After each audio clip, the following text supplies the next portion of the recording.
Alléluia. Amen. Est-ce que tu peux acclamer le nom de Jésus? Est-ce que tu peux célébrer le roi des rois? Est-ce que tu peux l'exalter, le bénir? Gloire au Tout-Puissant. Amen. Amen. Aujourd'hui, nous allons faire un culte spécial par la grâce de Dieu. Nous ne sommes plus les enfants à la mamelle spirituelle, mais nous sommes des enfants capables de manger la nourriture solide. Amen. Amen. Dis avec moi, je goûte à la nourriture solide. Je goûte à la nourriture solide. Dis avec moi, je goûte à la nourriture solide. Je goûte à la nourriture solide. Amen. Amen. Qui veut goûter à la nourriture solide ce matin? Gloire à Jésus. Amen. Dis avec moi, Jésus est fidèle. Jésus est fidèle. Malgré mes infidélités. Malgré mes infidélités. Jésus est fidèle. Jésus est fidèle. Malgré mes faiblesses. Malgré mes faiblesses. Ce n'est pas par ma force pour que je ne me glorifie pas. Vous savez, quand Dieu veut nous bénir, il ne crée aucun mérite. Amen. Ce n'est pas par mérite que Dieu nous bénit, c'est par sa grâce. Amen. La Bible dit bien, c'est par sa grâce, afin que personne ne se glorifie. Amen. Parce que seul le nom de Jésus-Christ sera glorifié quand il t'aura élevé. Amen. Quand il t'aura béni. Amen. Alléluia. Amen.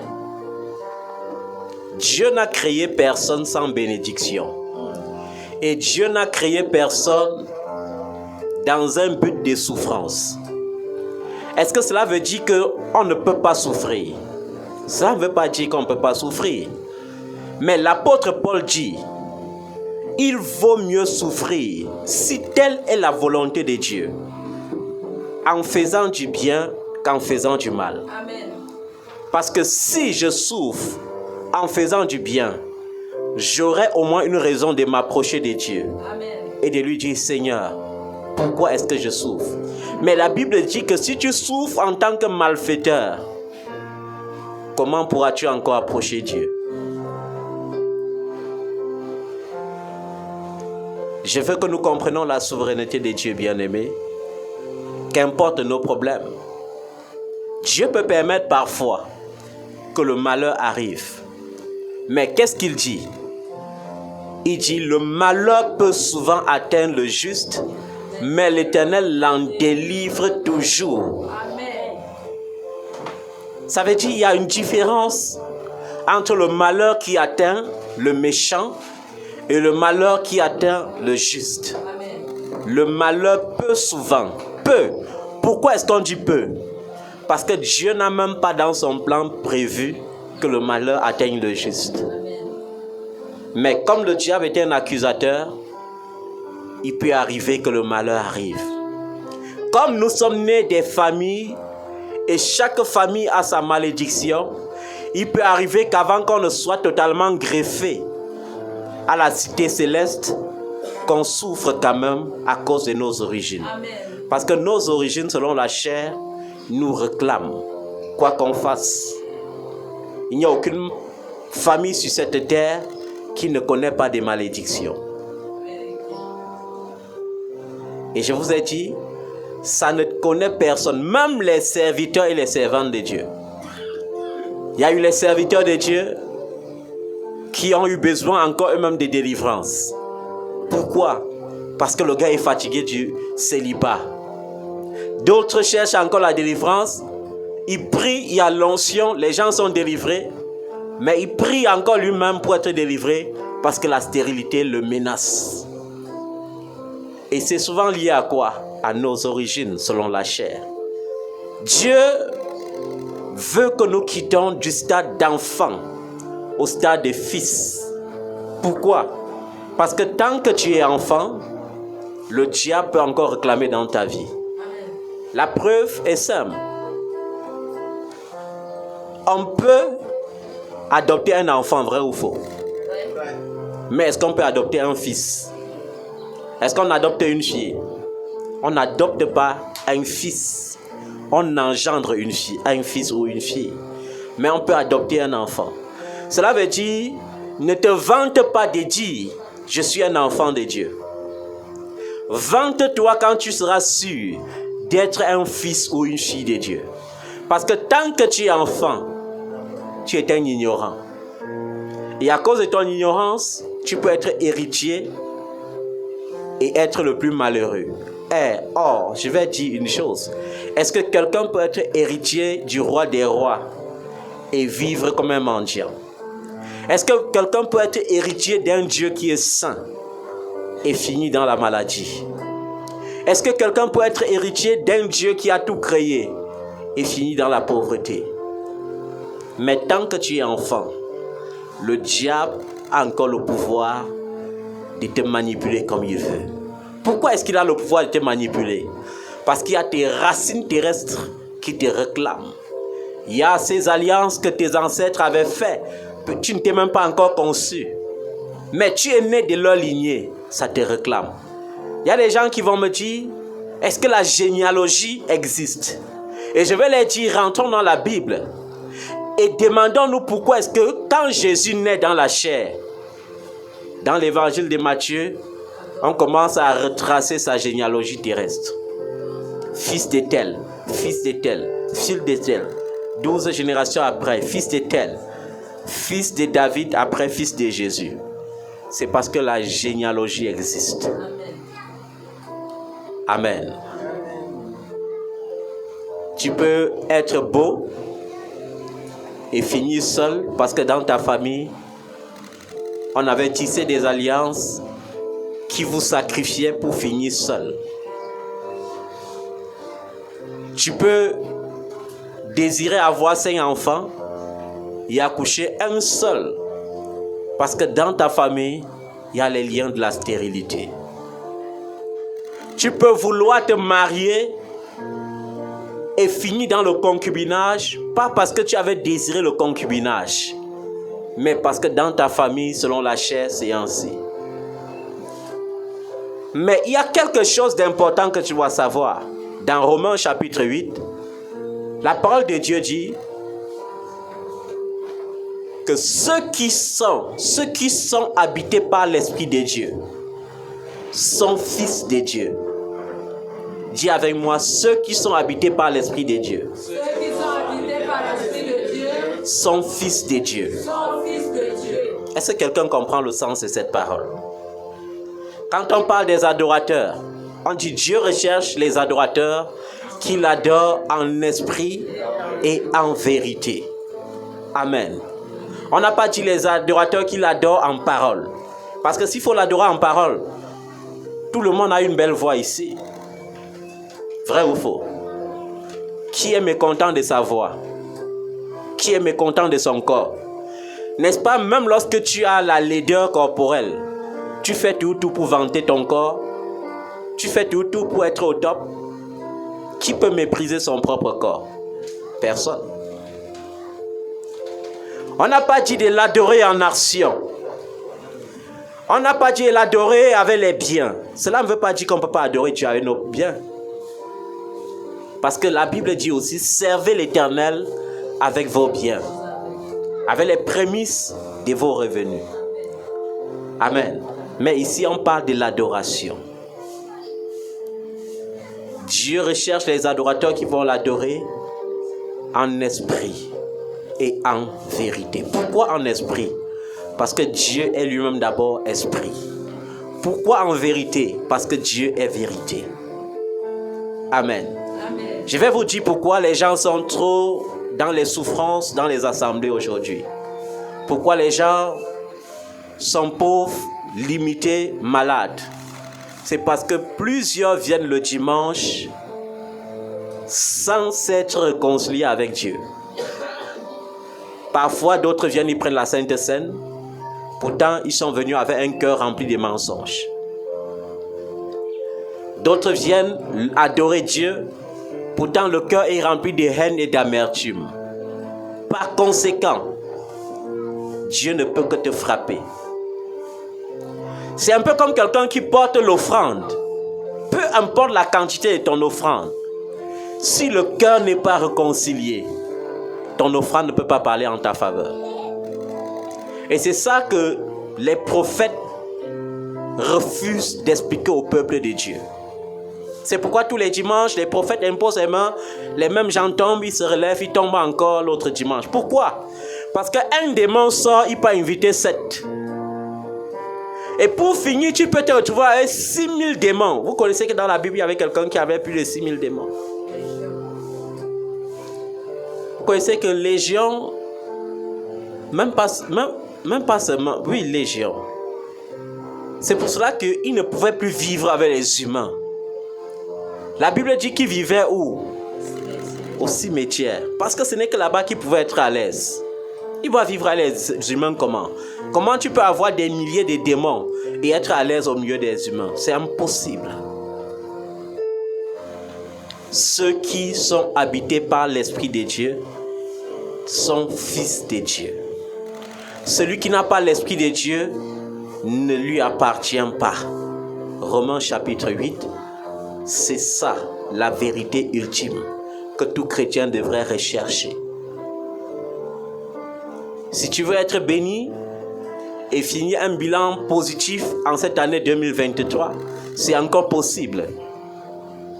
La Bible dit, celui qui cache ses transgressions ne prospère pas. C'est-à-dire que la clé de la prospérité, c'est d'exposer ses transgressions.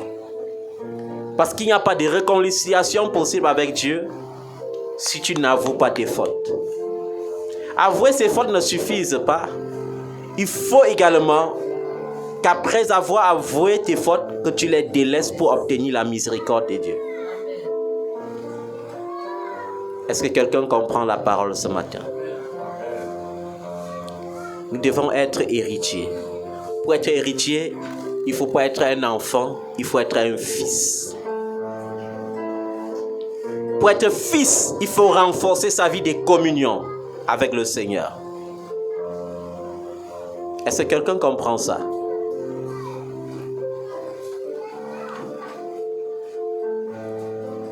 C'est encore possible, bien-aimé.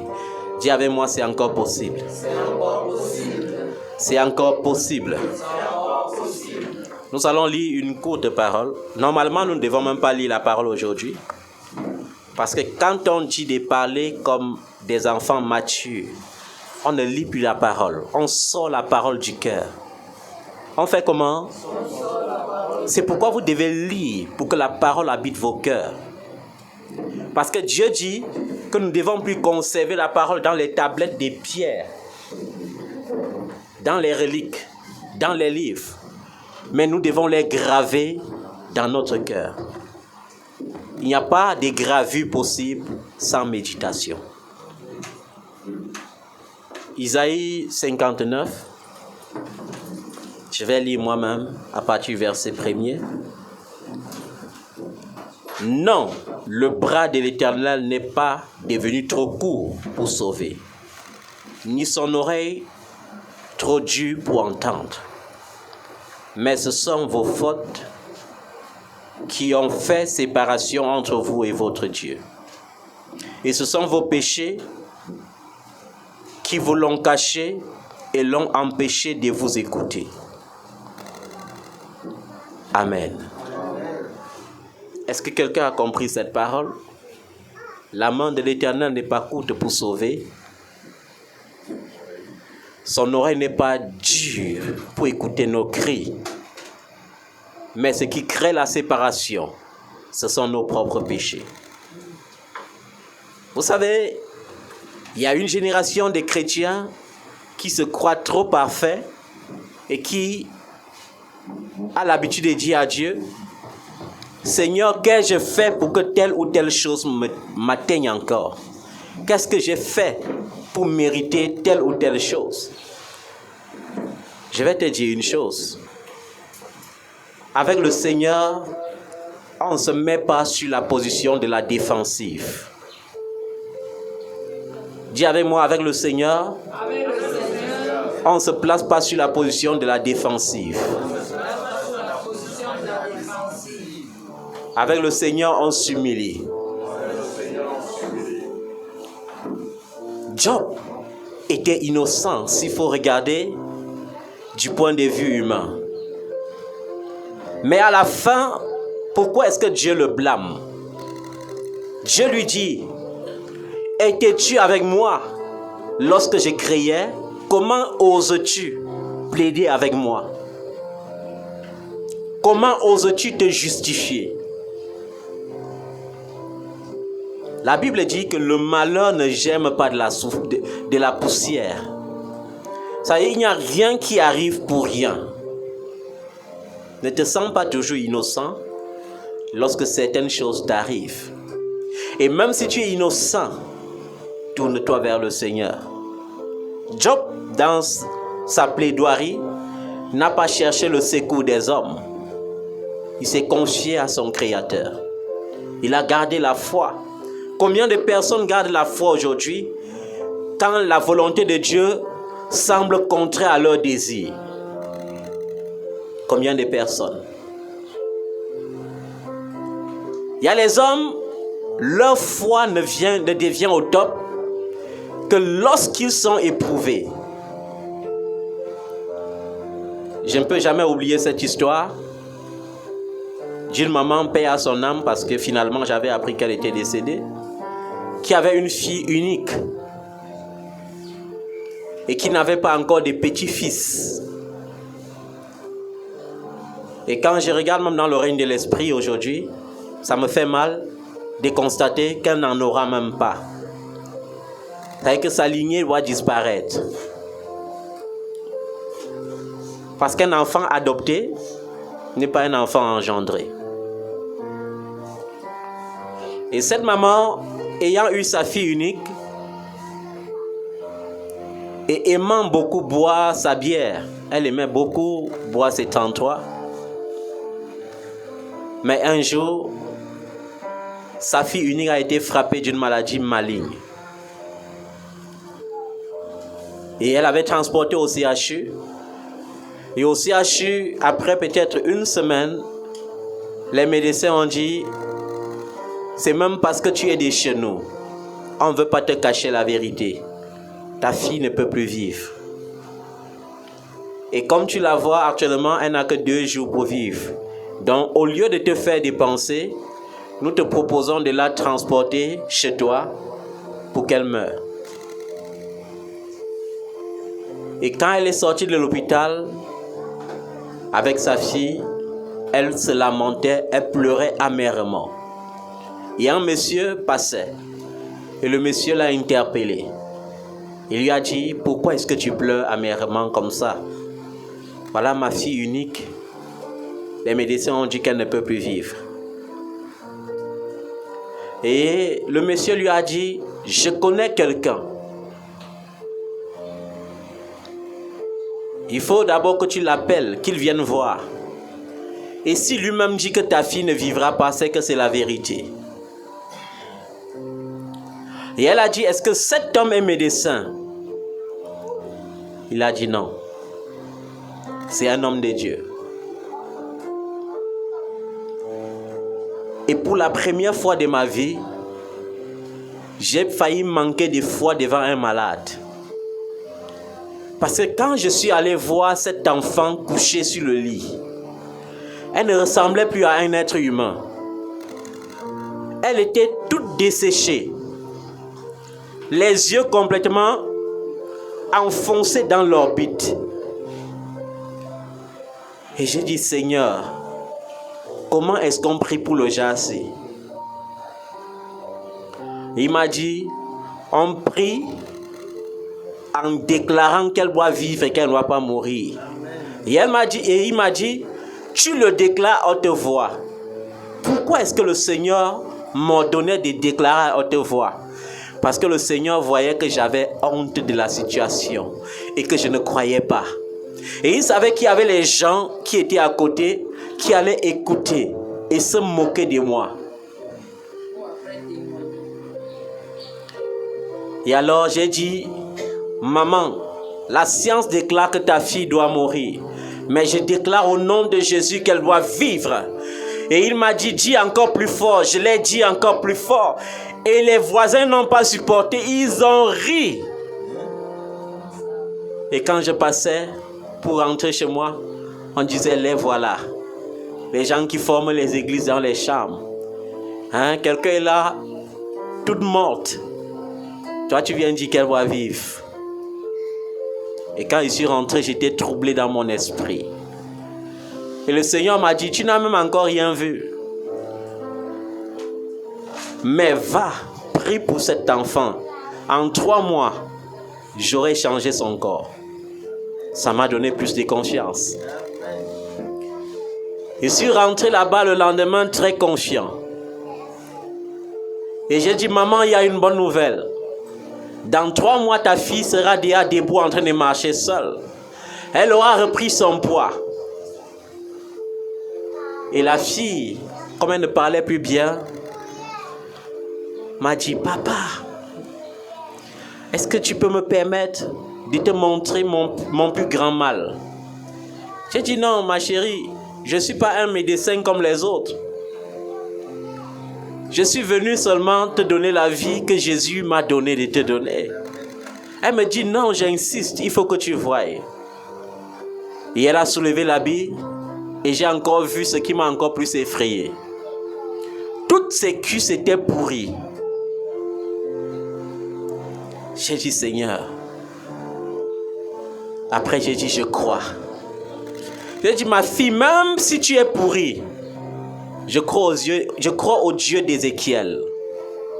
Dieu te donnera un corps neuf. Vous savez, la foi, c'est aussi quelque chose que lorsqu'on voit sur le plan physique, ça va ressembler à la folie. La foi. Lorsque tu veux vivre la foi authentique, les hommes ordinaires, lorsqu'ils approchent cette foi, ils vont dire que tu es fou. Il y a même certains de mes enfants qui me l'ont dit un jour en face. Je me rappelle, j'accompagnais un enfant à l'aéroport. Et arrivé, on a dit que ses papiers n'étaient pas conformes. Et l'enfant vient et se met à pleurer. Papa, oh! Je dis, non, ma fille, on ne pleure pas. Comment tu veux me créer les émotions? Moi, je t'ai dit, je suis venu t'accompagner pour que tu voyages. Non, papa, je ne comprends pas comment ta foi là est souvent.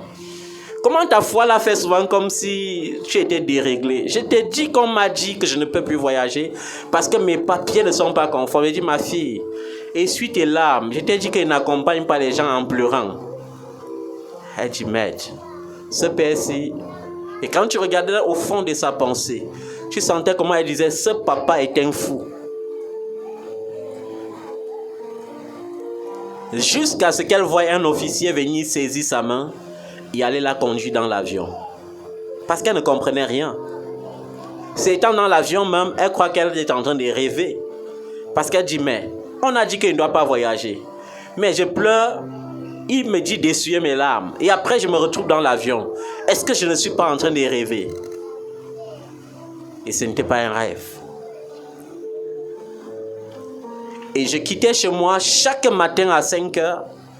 Je partais prier pour cet enfant. Mais quand je rentrais, je ne pouvais plus entrer chez moi avec le même habit. Parce que la maladie là portait un esprit. Et si cet esprit entrait dans ma maison, ça n'allait pas être bien pour ma famille.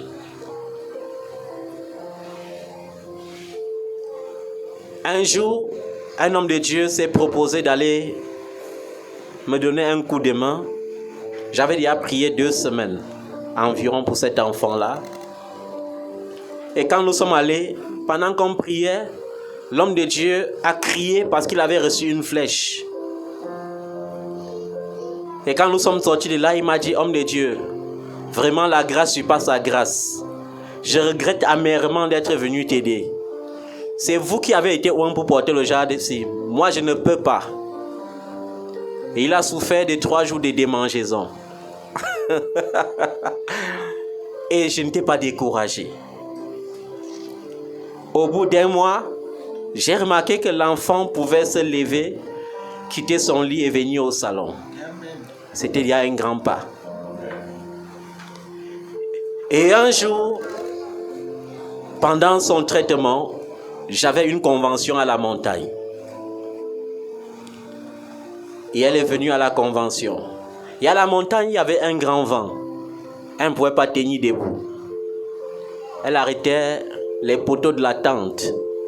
Parce que si elle n'arrête pas, le vent doit l'emporter. Mais Dieu est celui qui a créé l'homme et qui a le pouvoir de remplacer tout ce qui est dans le corps de l'homme. Lorsque Simon-Pierre a coupé l'oreille du fils de l'un de ses sacrificateurs, Jésus a recollé. Il a employé la chirurgie laser quand la science ne connaissait pas encore cela. Alléluia. Amen. Naaman avait le corps totalement pourri par la lèpre. Mais lorsque le prophète Élisée a dit « Plonge-toi cette fois dans les eaux du Jourdain », la 7e fois quand il est sorti, sa peau était neuve, comme la peau d'un bébé. Amen. Jean et Pierre ont regardé le paralytique devant le temple. Et ont dit « As-tu la foi? Est-ce que tu crois? Nous n'avons rien à te donner comme or ou comme argent. Mais ce que nous avons, nous te donnons. Au nom de Jésus-Christ, lève-toi et marche. » Et à l'instant, il s'est levé, il a marché. Et après la convention, après 2 mois de prière, je suis resté sur mon lit et Dieu m'a montré cet enfant était guéri. Mais il y avait quelque chose derrière sa guérison. Elle était au bar, elle buvait et elle insultait tout le monde. Et je me suis levé le matin, je suis allé la voir, je lui ai dit « Ma fille, le Seigneur a confirmé ta guérison cette nuit. Mais après la guérison, parce que tu seras béni, tu ne dois pas servir Dieu. » Elle m'a dit « Jamais. » Elle m'a répondu comme Simon-Pierre. « Jamais. Dieu ne peut pas ressusciter un mort. Et le mort ne le sait pas. » Je lui ai dit « Ma fille, ce que j'ai vu doit s'accomplir. » Au bout de 3 mois, elle était complètement guérie. Et elle était guérie de quoi en réalité? Elle avait eu un blanc comme fiancé. Et elle avait eu la mauvaise habitude d'aller dans son village se promener avec son blanc. Et dans son village, il y a un excès de sorcellerie. Quand tu ne donnes pas à manger aux gens, on est obligé de te tuer. Et pour elle, qu'est-ce qu'on avait décidé au village? On avait dit, au lieu de la tuer rapidement, il faut qu'elle souffre. Et on avait jeté une ulcère dans son vagin qui avait pourri l'intérieur de son vagin et toutes ses cuisses. Ce qui fait que elle sentait. Elle était comme un cadavre vivant, ambulant. Et malheureusement pour elle, à côté de cela, elle avait le VIH-Sida. Et les médecins disaient qu'on ne pouvait plus la guérir parce qu'elle était à la 3e phase, qui est la dernière phase de la maladie. Ça veut dire que quand tu as cette phase, dès qu'on met l'eau dans ta bouche, ça sort directement. Tout ce qu'on met à la bouche sort immédiatement. Le corps n'absorbe rien.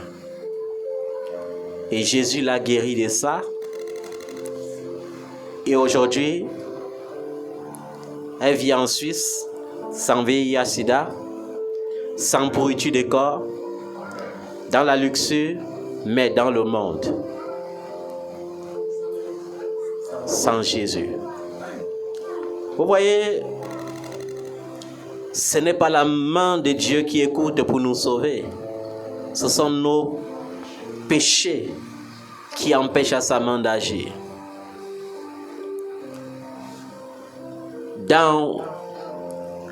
En plus de 25 années de service dans l'œuvre de Dieu, j'ai remarqué qu'il n'y a rien que Dieu ne puisse pas faire. Mais j'ai remarqué que parfois, certains ne reçoivent pas à cause de l'état de leur cœur et à cause de leur façon de prier. Pourquoi je parle de la maturité aujourd'hui? Quand on entend l'histoire de Daniel dans la fosse au lion, c'est une grande histoire, n'est-ce pas? Certains peuvent même être tentés de dire, Seigneur, bénis-moi comme Daniel. Mais je vais vous dire une chose. Pour être comme Daniel, il faut être habité par le lion. Parce que seuls les lions ne se dévorent pas entre eux. Daniel était habité par le lion de la tribu de Juda. C'est pour cela que les lions ne pouvaient pas le dévorer. Mais je vais vous dire une chose que vous ne connaissez pas. C'était toute une nuit dans la fosse, n'est-ce pas? Dites-moi un peu. Vous croyez que Daniel pouvait fermer les yeux malgré la foi? Non. Il pouvait dormir? Non. Mais je suis sûr que toi qui dis Seigneur, bénis-moi comme Daniel, si on te met dans la fosse, tu dois oublier de faire ce que Daniel avait passé la nuit à faire. Daniel ne pouvait pas dormir parce que tu ne peux pas fermer les yeux au milieu des carnivores. Les lions rugissaient. Amen. Amen. Daniel avait compris le principe. Ma façon de rugir, c'est de monter en puissance dans l'adoration. Ma façon de rugir, c'est de monter en puissance dans la prière. Mais si toi on te met dans la fosse au lion, tu vas monter en puissance dans les pleurs. Et tu veux être béni comme Daniel. Quand on entend l'histoire de David, excepté sa chute avec Bathsheba, on dit Seigneur, je veux être comme David, homme selon le cœur de Dieu. Mais dis-moi un peu, toi tu peux être humble comme David? Si on te donne la position de David, tu vas tuer Saül le même jour. Tu ne vas même pas attendre le lendemain. Tu ne peux pas prier pour tes ennemis. Et je vais encore te poser cette question aujourd'hui. Combien de fois par an pries-tu pour tes ennemis? Combien de fois par an? Est-ce que tu t'es déjà levé un jour?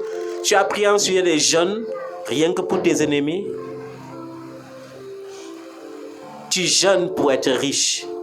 Tu jeûnes pour prospérer. Tu ne jeûnes pas pour l'affermissement de ta foi. Tu ne jeûnes pas pour la conversion de tes ennemis. Il y a autre chose que tu dois savoir. Il y a une différence entre la loi et la grâce. Il y a une différence entre quoi? La loi et la grâce. Quand on était au temps de la loi, qu'est-ce que David dit dans le psaume 35? Quelle est la prière de David dans le psaume 35? Combat tous mes ennemis. Ça veut dire tue tous mes ennemis. Parce que c'était la loi. Tu es sous la grâce. Sous la grâce, qu'est-ce que le Seigneur Jésus te dit? Priez pour vos ennemis. Et vos prophètes vous enseignent comment envoyer le feu. Vous confondez les démons avec les personnes humaines. On envoie le feu sur les esprits, mais pas sur les humains. Comment tu peux envoyer le feu sur quelqu'un qui a été créé à l'image et à la ressemblance de Dieu? C'est pour cela que vos ennemis deviennent puissants. Parce que vous n'avez pas compris le principe. Le principe, c'est je dois prier pour mes ennemis. Plus je prie pour mes ennemis, plus Dieu s'occupe de mes ennemis. Vous savez comment Dieu s'occupe des ennemis de quelqu'un? Dieu les fouette. Dieu fait comment?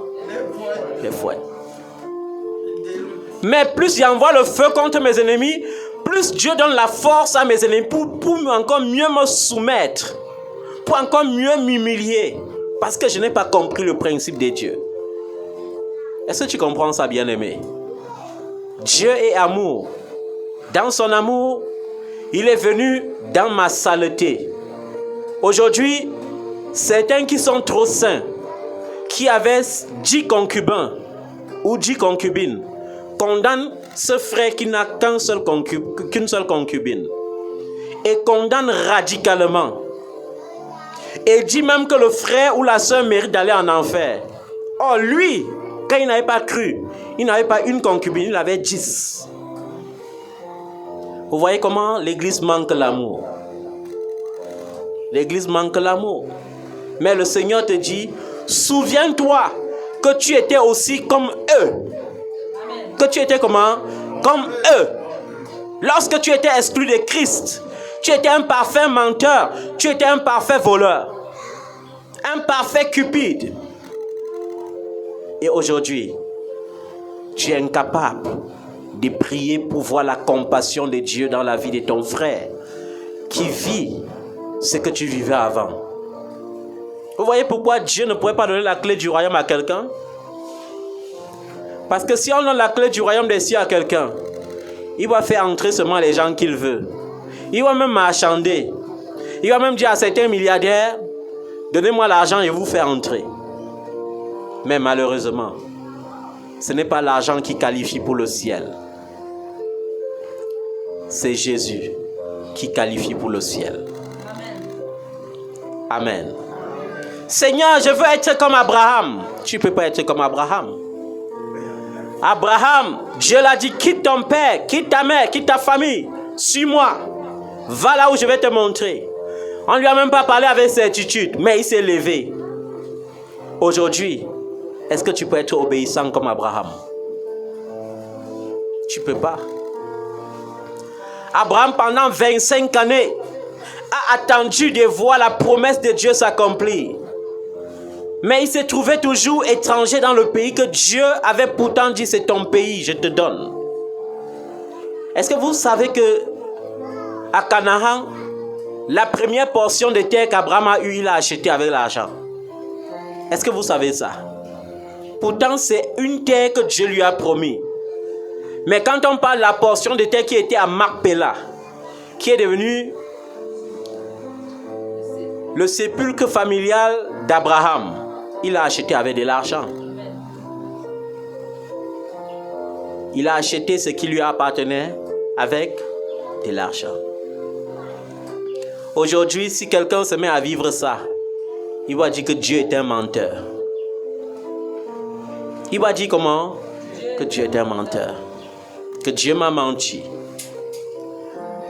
Abraham a attendu jusqu'à 99 ans. Il n'a pas cessé de croire en la promesse. Aujourd'hui, à 60 ans, on est découragé. J'ai été fier d'une maman un jour. Elle avait 57 ans. Elle n'avait pas d'enfant. Quand elle m'a rencontré, elle m'a dit, papa, je crois que je peux accoucher. Je lui ai dit, ma fille, la seule chose qui manque, c'est qu'il veut que tu te maries d'abord. On ne peut pas accoucher seul. Amen. Mais combien de femmes ont la foi aujourd'hui lorsqu'elles ont 45 ans même seulement, même 40 ans. Tu vas voir aujourd'hui à l'église, une femme à 40 ans, la pression qu'elle se met. Seigneur, à 40 ans, je ne suis pas encore mariée. Ça veut dire qu'elle ne prie plus, elle se lamente. Seigneur, à 40 ans, je ne suis pas encore mariée. Papa, souviens-toi de moi. Oh mon Dieu, bénis-moi pour que ma famille sache que je te serve. Bénis-moi pour que mon entourage sache que tu es Dieu. Est-ce que Dieu a besoin de te bénir pour être Dieu? Ce sont des prières charnelles. Ce que la bouche de Dieu a dit, c'est ta foi qui doit accomplir cela dans ta vie. Parce que quand vous chantez, c'est que sa bouche a dit, sa main l'accomplit. Je préfère que vous dites plutôt, ce que sa bouche a dit, votre foi doit l'accomplir. Parce que Dieu dit, il est le guérisseur des guérisseurs. Et ce n'est pas faux. Il s'appelle Jéhovah Rapha, le guérisseur des guérisseurs. Mais si tu ne crois pas, tu ne peux pas être guéri. Si tu ne crois pas, à ta maison va venir une pharmacie ouverte. Tous les jours, il y aura les médicaments. Pourquoi? Parce que les médicaments ne peuvent pas te guérir, ça peut te soigner. Amen. Dieu est le pourvoyeur. Il est comment? Jéhovah Jireh. Mais si tu ne crois pas, tu vas crever de faim. Est-ce que tu comprends ça, bien-aimé? Il faut apprendre la maturité spirituelle. La maturité, c'est cet état d'esprit qui te donne de croire que Dieu peut faire au-delà de ce que tu peux imaginer ou même penser. Amen. Ça veut dire, toutes les voies semblent fermées. Mais je crois que Jésus peut ouvrir une voie pour moi. Même s'il n'y a plus de voie pour quelqu'un, je crois qu'il peut ouvrir une voie pour moi. C'est ça, la manifestation de la maturité spirituelle. Être mature spirituellement ne consiste pas seulement à aller dans la Bible et dire « J'ai vu Élie a fait ceci, Seigneur, je veux faire comme Élie. » On ne dit pas que tu ne peux pas faire comme Élie. Quand tu dis par exemple « Bénis-moi comme Esther », tu te rends inférieur. Vous savez, aujourd'hui, j'ai remarqué que les chrétiens souffrent beaucoup parce qu'ils ne comprennent même pas la différence entre la loi et la grâce. Dans la loi, est-ce que l'Esprit de Dieu habitait quelqu'un? L'Esprit de Dieu saisissait les gens. Amen. Mais aujourd'hui, dans la grâce, l'Esprit de Dieu marche avec toi et l'Esprit de Dieu t'habite. C'est la différence. Mais tu veux toujours te mettre à la place d'Esther et faire souffrir ton corps. Les jeûnes inutiles. Tu vis mal, mais tu crois que le jeûne doit venir apporter le miracle dans un cœur qui vit mal. C'est impossible. Sors de ces genres de jeûnes démoniaques. Dieu n'a même pas besoin de ton jeûne pour te bénir. Il n'a pas besoin de ça. Il a besoin de voir la vérité dans ton cœur. Le roi David dans le psaume 51 dit: ma mère m'a conçu dans le péché et je suis né dans l'iniquité. Amen. Mais ce que toi, Dieu, tu veux, c'est qui est la vérité dans mon cœur. Ce que Dieu veut, c'est quoi? Qui est la vérité dans ton cœur. S'il y a la vérité dans ton cœur, sache que le miracle est possible. Est-ce que tu comprends ça? Dieu ne change pas. Ce qu'il a fait hier, il peut le faire aujourd'hui. Le Dieu qui a sauvé Shadrach, Meshach et Abednego de la fournaise ardente peut te sauver du feu encore aujourd'hui. Le Dieu qui a sauvé Daniel de la gueule des lions peut encore te sauver aujourd'hui. Le Dieu qui a ordonné aux poissons géants de vomir Jonas peut encore ordonner à ces forteresses qui te tiennent captif de te libérer. Parce que quand on parle du poisson géant, tu devrais comparer cela à ton modèle de vie. Tant que tu n'es pas épanoui, tu es enchaîné dans l'obscurité. Est-ce que tu comprends ça? Tant que tu n'es pas épanoui dans cette vie, qu'est-ce qui empêche l'épanouissement? Ce sont les chaînes. Tu veux avancer, il y a les chaînes du passé qui te tirent. Tu veux prospérer, il y a les chaînes de la malédiction, de la pauvreté qui te tirent en arrière. Tu veux être en bonne santé, il y a les chaînes des maladies héréditaires qui te tirent toujours dans la maladie. Mais au nom de Jésus, de la même manière que le poisson géant avait libéré Jonas, je commande que tes chaînes tombent dès aujourd'hui. Que ces chaînes tombent dès aujourd'hui. Au nom puissant de Jésus-Christ, que les chaînes tombent maintenant. Qu'importe le domaine de ta vie qui est malade, qui est affecté, je commande que la grâce commence à couler dans ce domaine au nom de Jésus. Que la grâce coule au nom de Jésus. Tu ne vivras pas les échecs que tes parents ont vécus. Tu ne vivras pas les maladies que tes parents ont vécues. Tu ne vivras pas la même vie que tes parents ont vécue au nom de Jésus. Parce que tu ne dépends pas de tes parents. Tu ne dépends pas de leur volonté. Tu dépends de la volonté de Dieu. Au nom de Jésus, que la volonté de Dieu s'accomplisse dans ta vie. La volonté de Dieu dans la vie d'une femme, c'est qu'elle ne soit pas seule. La volonté de la vie d'une femme, c'est qu'elle se marie et qu'elle enfante. La volonté de Dieu dans la vie d'une femme, c'est qu'elle soit vertueuse et qu'elle prospère. La volonté de Dieu dans la vie d'un homme, c'est qu'il quitte son père et sa mère et s'attache à sa femme et que les deux deviennent une seule chair. C'est ça la volonté de Dieu. Que la solitude te quitte au nom de Jésus-Christ. Que la solitude ne soit pas ton partage au nom de Jésus-Christ. Que la stérilité ne soit pas ton partage au nom de Jésus-Christ. Que l'échec ne soit pas ton partage au nom de Jésus-Christ. Peu importe ce qui a été décidé dans ta famille, peu importe les décrets, la Bible dit, il n'y a plus aucune condamnation pour ceux qui sont en Jésus-Christ. La Bible te dit que le sang de Jésus-Christ, son sacrifice à la croix, a effacé l'acte dont les ordonnances te condamnaient et qui subsistait contre toi. Que par ce sang, l'hérédité entre ta mère et toi soit brisée. Que par ce sang, l'hérédité entre toi et ton père soit brisée. Que par ce sang, l'hérédité entre toi et tes ancêtres paternels ou maternels soit brisée. Au nom de Jésus-Christ de Nazareth. Ce n'est pas parce que ta maman ou ta grand-mère avait le diabète que tu auras le diabète. Non, ce n'est pas ta portion. Ce n'est pas parce que quelqu'un dans ta lignée avait l'éléphantiasie que tu auras l'éléphantiasie. Ce n'est pas ta portion. Ce n'est pas parce que quelqu'un dans ta lignée avait des maladies cérébrales, des maladies cérébrales, que tu auras aussi des maladies cérébrales. Au nom de Jésus, tu es délié de cela maintenant. Ce n'est pas parce que dans ta famille, selon la chair, les gens avaient les difficultés d'enfanter que tu auras les difficultés.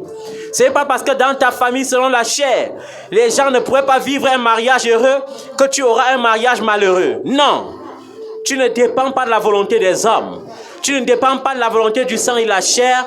Tu es né de la volonté de Dieu.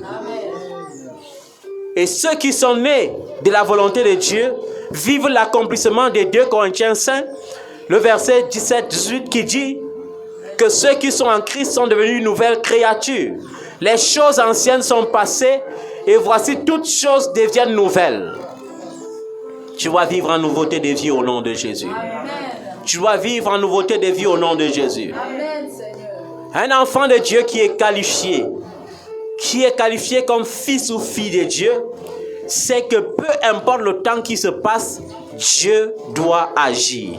Parce qu'il est impossible que Dieu se renie lui-même. Il est impossible que Dieu devienne infidèle.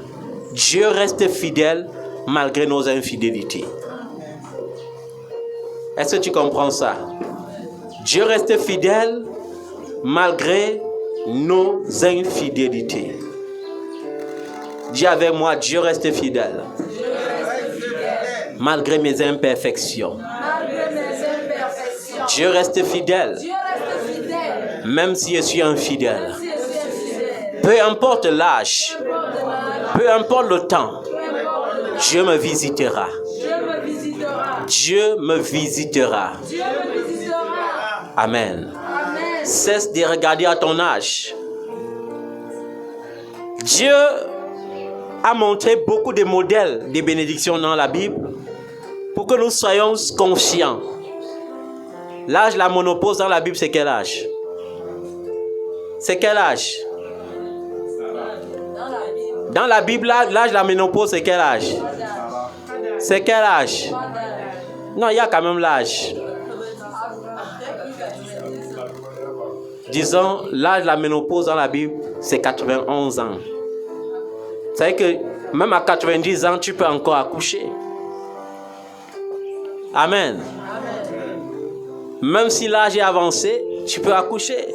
Alors, c'est quoi cette pression? Non, tu vois, j'ai vu une chrétienne me dire un jour, papa, tu sais, la science dit que si une femme n'accouche pas à tel âge, après, ça sera difficile. J'ai dit, ma fille, tu crois en la science ou tu crois en Jésus? Non, j'ai dit, à 23 ans, il faut maintenant que je cherche à accoucher parce que la science me dit que c'est ce que la science a dit. Mais je ne vis pas selon la science. Comme l'apôtre Paul dit, je ne vis pas par la vue, je vis par la foi. Amen. Je vais vous dire une chose. J'étais un homme qui connaissait les grandes ambitions. D'ailleurs, Jusqu'aujourd'hui, je n'ai jamais aimé les petites ambitions. Vous savez à quel âge j'ai rêvé d'avoir une maison de 50 millions? J'avais à peine 15 ans. 15 ans. Quand je parcourais la ville de Yaoundé, je vois terrain à vendre. Ça m'intéresse. Le lieu m'intéresse aussi. Quand on dit Bastos, je pars, j'ose même. Quand j'entends 100 millions, ça ne me décourage pas. J'avais 15 ans. Amen. Mais aujourd'hui, les gens vivent en fonction de la bénédiction de leur génération. Ils se découragent à cause de sa génération. Seigneur, regarde tel dans ma génération. Il est déjà aux États-Unis. Qu'est-ce que je fais encore au Cameroun? Seigneur, celle-là même qui était la plus faible en classe là, aujourd'hui elle est directrice générale. Seigneur, celui-là qui semblait être le plus feignant du groupe, mais il roule déjà dans une grosse voiture. Vous voyez comment la convoitise commence à naître. Le péché se conçoit dans la convoitise. Et tu dois éviter de vivre les faux semblants. Ne vis pas ta vie en fonction de quelqu'un d'autre. Est-ce que tu comprends ça? Tu peux vivre avec quelqu'un, tu l'aides aujourd'hui, avec un doigt de banane. Alors que demain, la personne doit t'acheter un terrain et te construire même la maison. Est-ce que tu comprends ça? Contente-toi de ce que tu as. Contente-toi de ce que tu as. Un enfant de Dieu ne définit pas sa vie sur la vie des autres. Il ne définit pas sa vie sur son passé. Un enfant de Dieu vit sa vie présentement et espère un futur glorieux. Est-ce que quelqu'un comprend ça, bien-aimé? Amen. Il faut avoir la mentalité d'une maturité spirituelle accomplie. Qui te dit que celle-là pour qui tu as acclamé le mariage aujourd'hui ne doit pas divorcer demain? Vous avez vu plusieurs personnes célébrer le mariage et 2 années après, ils étaient allongés dans le cercueil. 2 années seulement après, dans le cercueil. Imagine que tu étais en train de l'envier et Dieu te dit, je te donne la même portion. Vous voyez comment c'est dangereux d'imiter les gens? Comme un homme de Dieu qui part quelque part prier. Au lieu de prier juste, il commence à dire par excès de zèle, Dieu m'a dit de te dire de me donner 50 millions.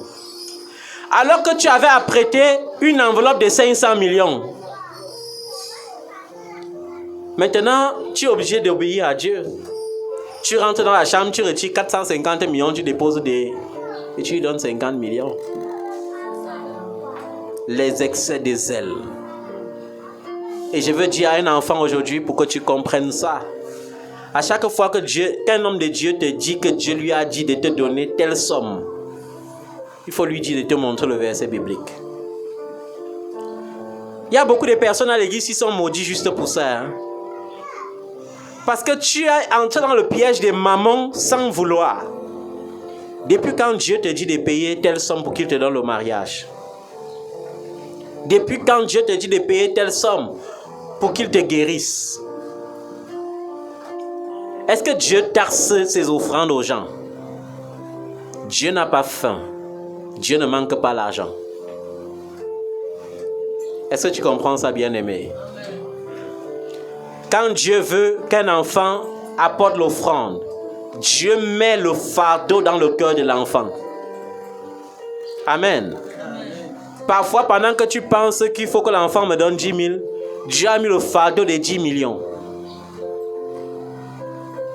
Et la mentalité des vainqueurs. Amen. Amen. Dieu ne marchande pas son miracle. Mets-toi sur tes pieds. Aujourd'hui, bien plus qu'hier, j'ai tellement besoin de toi. mes exploits d'autrefois. Père, aujourd'hui, je veux encore les voir. Car rien ne va plus, Jésus. Je suis en proie au doute et au désespoir. Certains me disent, maudit Dieu est mort. Mais en toi, je veux encore espérer. Car tu peux faire au-delà de tout ce que je peux penser ou imaginer. Agis, oh Jésus. Agis, oh Jésus. Agis, oh. Agis, oh. Agis, oh mon Dieu. Agis, oh. Agis, oh. Agis, oh. Agis, oh Jésus. Agis, oh. Agis, oh. Agis, oh. Alléluia. Aujourd'hui, nous allons vivre encore la grâce de Dieu. Qui croit à la grâce de Dieu ce matin? Si tu veux voir la grâce de Dieu sur ta vie, pose ta main sur ton front. Si tu es malade, pose la main là où tu as mal. Alléluia. Amen. Si c'est la grâce que tu recherches, pose la main sur ton front. Si c'est une maladie qui te tourmente, pose la main là où tu as mal. Action et action au nom de Jésus. Amen. Je prie au nom de Jésus-Christ de Nazareth que la grâce localise ta main. Je prie au nom de Jésus-Christ de Nazareth que la guérison localise ta main. Que la grâce commence à couler dans ta vie maintenant. Que la grâce renverse les forteresses. Que la grâce renverse les dominations. Que la grâce essuie les échecs. Que la grâce change ton nom ce matin. Au nom de Jésus de Nazareth. Que la grâce change ta situation ce matin. Au nom puissant de Jésus-Christ de Nazareth. Je commande à ta situation de changer. Je commande à ta situation de changer. Au nom de Jésus de Nazareth. Que la grâce te qualifie ce matin. Par le puissant nom de Jésus-Christ de Nazareth. Que la grâce vienne changer ton statut. Même si dans ta famille c'était difficile. Que la grâce vienne te donner la facilité ce matin. Au nom puissant de Jésus-Christ de Nazareth. Que la grâce accomplisse sa volonté de Dieu dans ta vie. Que la grâce attire la faveur de Dieu sur ta vie. Au nom puissant de Jésus-Christ de Nazareth. Je commande la guérison sur ta main. Toi qui as mal, reçois la guérison. Et que toutes les douleurs disparaissent de ton corps maintenant. Reçois la guérison. Et que toutes les maladies disparaissent de ton corps maintenant. Au nom tout puissant de Jésus-Christ de Nazareth. Reçois la grâce. Et que tes tristesses se changent en joie maintenant. Au nom de Jésus-Christ de Nazareth. Reçois la grâce maintenant. Et que tes inquiétudes se changent en assurance. Au nom tout puissant de Jésus-Christ de Nazareth. Que la grâce te favorise.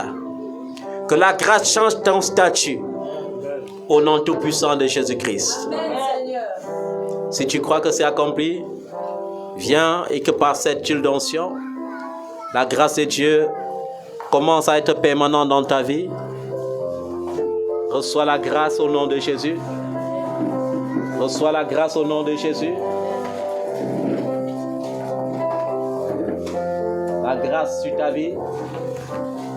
La grâce sur ta vie, sur la vie de tes enfants, de tes petits-enfants, au nom de Jésus.